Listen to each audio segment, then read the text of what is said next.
6 மாசம் ஒரு முனிவர் வந்து வடக்க இருப்பாராம். 6 மாசம் அவர் இங்க வந்து இந்த மலையில தங்குறது வழக்கம். அவர் எங்க இருக்காரோ அங்க மழை இருக்கும்.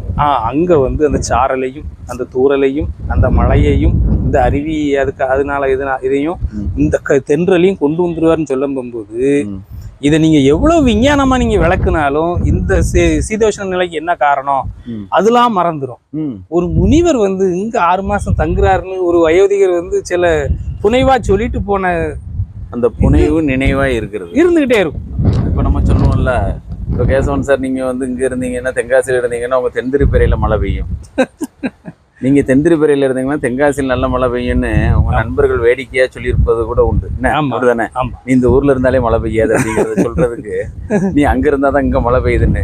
ஆனா முனிவரை பாருங்களேன், நீங்க சொன்ன முனிவர் எங்க இருக்கிறாரோ அங்க மழை இருக்கிறது. ஆமா ஆமா.